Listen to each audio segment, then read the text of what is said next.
The Alchemist by Paulo Coelho. Page 87 through 113. The boy couldn't believe what he was seeing. The oasis, rather than just being a well surrounded by a few palm trees as he had seen once in a geography book, was much larger than many towns back in Spain. There were 300 wells, 50,000 date trees, and innumerable colored tents spread among them.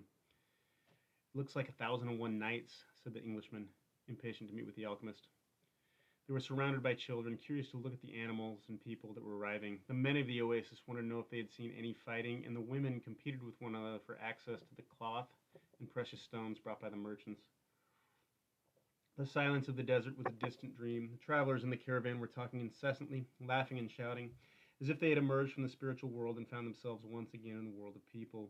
They were relieved and happy. They had been taking careful precautions in the desert, but the camel driver explained to the boy that oases were always considered to be the neutral territories because the majority of the inhabitants were women and children. There were oases throughout the desert, but the tribesmen fought in the desert, leaving the oases as places of refuge. With some difficulty, the leader of the caravan brought all his people together and gave them his instructions. The group was to remain there at the oasis until the conflict between the tribes was over. Since they were visitors, they would have to share living space with those who lived there and be given the best accommodations. That was the law of hospitality. And he asked that everyone, including his own sentinels, hand over their arms to the men appointed by the tribal chieftains. Those are the rules of war, the leader explained. The oases may not shelter armies or troops. To the boy's surprise, the Englishman took a chrome plate revolver out of his bag and gave it to the men who were collecting the arms. Why a revolver? He asked. To help me to trust in people, the Englishman answered. Meanwhile, the boy thought about his treasure. The closer he got to the realization of his dream, the more difficult things became. It seemed as if what the old king had called beginner's luck were no longer functioning. In his pursuit of the dream, he was being constantly subjected to tests of his persistence and courage. So he could not be hasty nor impatient. If he pushed forward impulsively, he would fail to see the signs and omens left by God along his path. God placed them along my path. He had surprised himself with the thought. Until then, he had considered the omens to be things of this world, like eating or sleeping, or like seeking love or finding a job. He had never thought of them in terms of a language used by God to indicate what he should do. Don't be impatient, he repeated to himself. It's like the camel driver said, eat when it's time to eat, and move along when it's time to move along. That first day, everyone slept from exhaustion, including the Englishman. The boy was assigned a place far from his friend, in a tent with 5 other young men of about his age. They were people of the desert, they were people of the desert, and clamored to hear his stories about the great cities.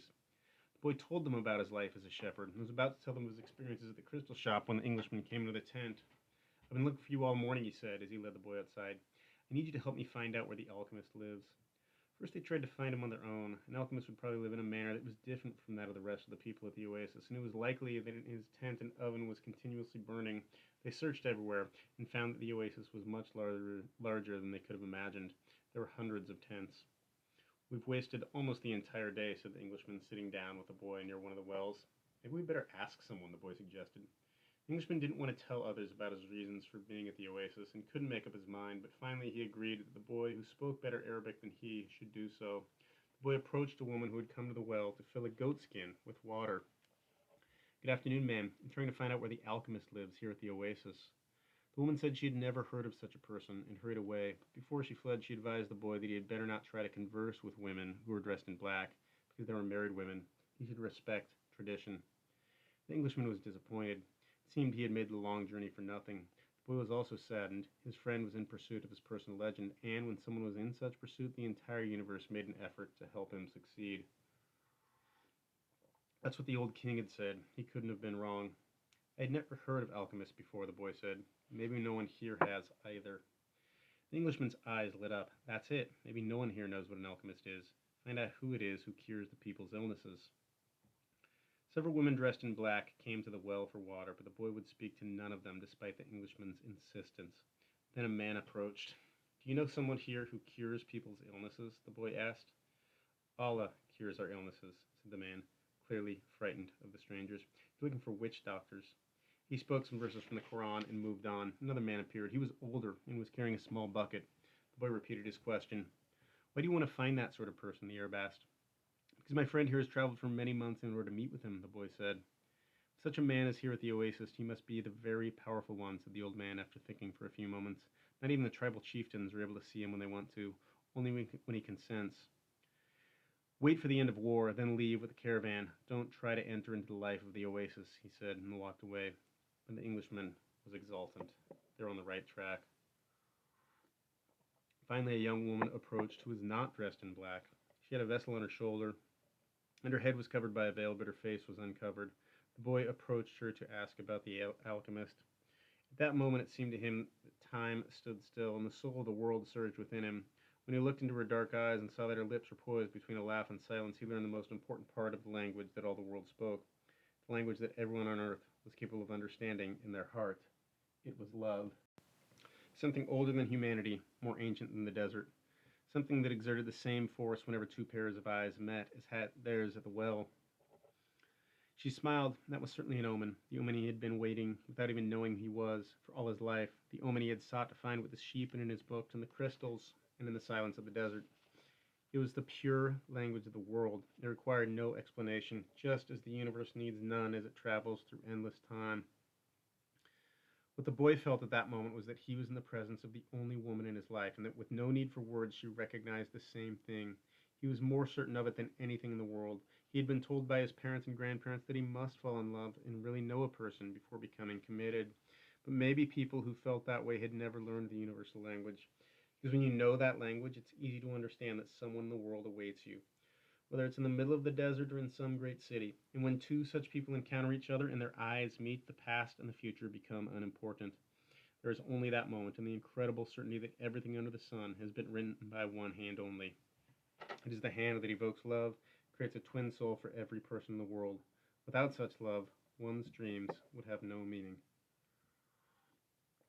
Maktub, thought the boy. The Englishman shook the boy. Come on, ask her. The boy stepped closer to the girl, and when she smiled, he did the same. What's your name? He asked. Fatima, the girl said, averting her eyes. That's what some women in my country are called. It's the name of the prophet's daughter, Fatima said. The invaders carried the name everywhere. The beautiful girl spoke of the invaders with pride. The Englishman prodded him, and the boy asked her about the man who cured people's illnesses. That's the man who knows all the secrets of the world, she said. He communicates with the genies of the desert. The genies were the spirits of good and evil, and the girl pointed to the south, indicating that it was there that the strange man lived. Then she filled her vessel with water and left. The Englishman vanished too, gone to find the alchemist, and the boy sat there by the well for a long time, remembering that one day in Tarifa the Levanter had brought to him the perfume of that woman, and realizing that he had loved her before he even knew she existed. He knew that his love for her would enable him to discover every treasure in the world. The next day the boy returned to the well, hoping to see the girl. To his surprise, the Englishman was there, looking out at the desert. I waited all afternoon and evening, he said. He appeared with the stars of evening. I told him that I was seeking, and he asked me if I had ever transformed lead into gold. I told him that was what I had come here to learn. He told me I should try to do so. That's all he said. Go and try. The boy didn't say anything. The poor Englishman had traveled all this way, only to be told that he should repeat what he had already done so many times. So then try, he said to the Englishman. That's what I'm going to do. I'm going to start now. As the Englishman left, Fatima arrived and filled her vessel with water. I came to tell you just one thing, the boy said. I want you to be my wife. I love you. The girl dropped the container and the water spilled. I'm going to wait here for you every day. I've crossed the desert in search of a treasure that is somewhere near the pyramids, and for me the war seemed a curse, but now it's a blessing, because it brought me to you. The war is going to end someday, the girl said. The boy looked around at him. The boy looked around him at the date palms. He reminded himself that he had been a shepherd and that he could be a shepherd again. Fatima was more important than his treasure. The tribesmen are always in search of treasure, the girl said, as if she had guessed what he was thinking. The women of the desert are proud of their tribesmen. She refilled her vessel and left. The boy went to the well every day to meet with Fatima. He told her about his life as a shepherd, about the king, and about the crystal shop. They became friends, and except for the 15 minutes he spent with her each day, it seemed that it would never pass. When he had been at the oasis for almost a month, the leader of the caravan called a meeting of all the people traveling with him. We don't know when the war will end, so we can't continue our journey, he said. The battles may last for a long time, perhaps even years.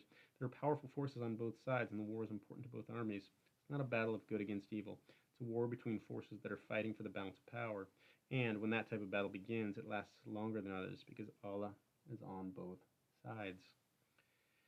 People went back to where they were living, and the boy went to meet with Fatima that afternoon. He told her about the morning's meeting. The day after we met, Fatima said. You told me that you loved me. Then you taught me something of the universal language and the soul of the world. Because of that, I have become a part of you. The boy listened to the sound of her voice and thought it to be more beautiful than the sound of the wind in the date palms. I've been waiting for you here at this oasis for a long time. I've forgotten about my past, about my traditions, and the way in which men of the desert expect women to behave. Ever since I was a child, I have dreamed that the desert would bring me a wonderful present. Now my present has arrived, and it's you. The boy wanted to take her hand, but Fatima's hands held to the handles of her jug. You've told me about your dreams, about the old king and your treasure, and you've told me about omens. So now I fear nothing, because it was those omens that brought you to me. And I am a part of your dream, a part of your personal legend, as you call it. That's why I want you to continue toward your goal. If you have to wait until the war is over, then wait. But you have to go before then. Go on in pursuit of your dream. The dunes are changed by the wind, but the desert never changes. That's the way it will be with our love for each other. Maktub, she said. If I'm really part of your dream, you'll come back one day. The boy was sad as he left her that day. He thought of all the married shepherds he had known. They had a difficult time convincing their wives that they had to go off into distant fields. Love required them to stay with the people they loved. He told Fatima that at their next meeting. The desert takes our men from us, and they don't always return, she said. We know that, and we are used to it. Those who don't return become a part of the clouds, a part of the animals that hide in the ravines and of the water that comes from the earth. They become a part of everything. They become the soul of the world. Some do come back, and then the other women are happy because they believe that their men may one day return as well. I used to look at those women and envy them their happiness. Now I too will be one of the women who wait. I'm a desert woman, and I'm proud of that. I want my husband to wander as free as the wind that shapes the dunes, and if I have to, I'll accept the fact that he has become a part of the clouds and the animals and the water of the desert. The boy went to look for the Englishman. He wanted to tell him about Fatima. He was surprised when he saw the Englishman had built himself a furnace outside his tent. It was a strange furnace, fueled by firewood with a transparent flask heating on top. As the Englishman stared out at the desert, his eyes seemed brighter than they had when he was reading his books. This is the first phase of the job, he said. I have to separate out the sulfur. To do that successfully, I must have no fear of failure. It was my fear of failure that first kept me from attempting the masterwork. Now I'm beginning what I could have started 10 years ago, but I'm happy at least that I didn't wait 20 years. He continued to feed the fire, and the boy stayed on until the desert turned pink in the setting sun. He felt the urge to go out into the desert to see if its silence held the answers to his questions. He wandered for a while, keeping the date palms of the oasis within sight. He listened to the wind and felt the stones beneath his feet. Here and there he found a shell and realized that the desert in remote times had been a sea. He sat on a stone and allowed himself to become hypnotized by horizon. He tried to deal with the concept of love as distinct from possession and couldn't separate them, but Fatima was a woman of the desert, and if anything could help him to understand, it was the desert. As he sat there thinking, he sensed movement above him. Looking up, he saw a pair of hawks flying high in the sky. He watched the hawks as they drifted on the wind. Although their flight appeared to have no pattern, it made a certain kind of sense to the boy. It was just that he couldn't grasp what it meant. He followed the movement of the birds, tried to read something into it. Maybe these desert birds could explain to him the meaning of love without ownership. He felt sleepy. In his heart, he wanted to remain awake, but he also wanted to sleep. I'm learning the language of the world, and everything in the world is beginning to make sense to me, even the flight of the hawks, he said to himself. And in that mood, he was grateful to be in love. When you are in love, things make even more sense, he thought. Suddenly, one of the hawks made a flashing dive through the sky, attacking the other. As it did so, a sudden fleeting image came into the boy, an army with its swords at the ready, riding into the oasis. The vision vanished immediately, but it had shaken him. He had heard people speak of mirages, and had already seen some himself. There were desires that, because of their intensity, materialized over the sands of the desert, but he certainly didn't desire that an army invade the oasis. He wanted to forget about the vision and return to his meditation. He tried again to concentrate on the pink shades of the desert and its stones. There was something there in his heart that wouldn't allow him to do so. Always heed the omens, the old king had said. The boy recalled what he had seen in the vision and sensed that it was actually going to occur. He rose and made his way back toward the palm trees. Once again he perceived that many languages and the things about him. This time the desert was safe, and it was the oasis that had become dangerous. The camel driver was seated at the base of a palm tree, observing the sunset. He saw the boy appear from the other side of the dunes. An army is coming, the boy said. I had a vision. The desert fills men's hearts with visions, the camel driver answered. But the boy told him about the hawks, that he had been watching their flight, and then suddenly felt himself to plunge to the soul of the world. The camel driver understood what the boy was saying. He knew that any given thing on the face of the earth could reveal the history of all things. One could open a book to any page or look at a person's hand. One could turn a card or watch the flight of the birds. Whatever the thing observed, one could find a connection with his experience of the moment. Actually, it wasn't that those things themselves revealed anything at all. It was just that people, looking at what was occurring around them, could find a means of penetration to the soul of the world. The desert was full of men who earned their living based on the ease with which they could penetrate to the soul of the world. They were known as seers, and they were held in fear by women and the elderly. Tribesmen were also wary of consulting them because it would be impossible to be effective in battle if one knew that he was fated to die. The tribesmen preferred the taste of battle and the thrill of not knowing what the outcome would be. The future was already written by Allah, and what he had written was always for the good of man. The tribesmen lived only for the present because the present was full of surprises and they had to be aware of many things. Where was the enemy's sword? Where was his horse? What kind of blow should one deliver next in order to remain alive? The camel driver was not a fighter, and he had consulted with seers. Many of them had been right about what they said, while some had been wrong. Then one day, the oldest seer he had ever sought out, and the one most to be feared, had asked why the camel driver was so interested in the future. Well, so I can do things, he had responded. So I can change those things that I don't want to happen. Then they wouldn't be a part of your future, the seer had said. Maybe I just want to know the future so I can prepare myself for what's coming. If good things are coming, they will be a pleasant surprise, said the seer. If bad things are, and you know in advance, you will suffer greatly before they even occur. I want to know about the future because I'm a man, the camel driver had said to the seer, and men always live their lives based on the future. The seer was a specialist in the casting of twigs. He threw them on the ground and made interpretations based on how they fell. That day he didn't make a cast. He wrapped the twigs in a piece of cloth and put them back in his bag. I make my living forecasting the future for people, he said. I know the science of the twigs, and I know how to use them to penetrate the place where all is written. There I can read the past, discover what has already been forgotten, and understand the omens that are here in the present.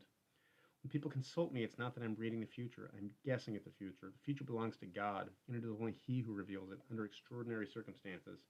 How do I guess the future? Based on the omens of the present. The secret is here in the present. If you pay attention to the present, you can improve upon it. If you improve upon the present, what comes later will also be better. Forget about the future and live each day according to the teachings, confident that God loves His children. Each day in itself brings with it an eternity. The camel driver had asked what the circumstances were under which God would allow him to see the future. Only when he himself reveals it, and God only rarely reveals the future. When he does so, it is for only one reason. It's a future that was written so as to be altered. God had shown the boy a part of the future, the camel driver thought. Why was it that he wanted the boy to serve as his instrument? Go and speak to the tribal chieftains, said the camel driver. Tell them about the armies that are approaching. They'll laugh at me. They are men of the desert, and the men of the desert are used to dealing with omens. Well, then, they probably already know. They're not concerned with that right now. They believe that if they have to know about something Allah wants them to know, someone will tell them about it. That it has happened many times before, but this time the person is you. The boy thought of Fatima, and he decided he would go to see the chiefs of the tribes. Stopping here on page 104, the rest of this reading will continue in the next video.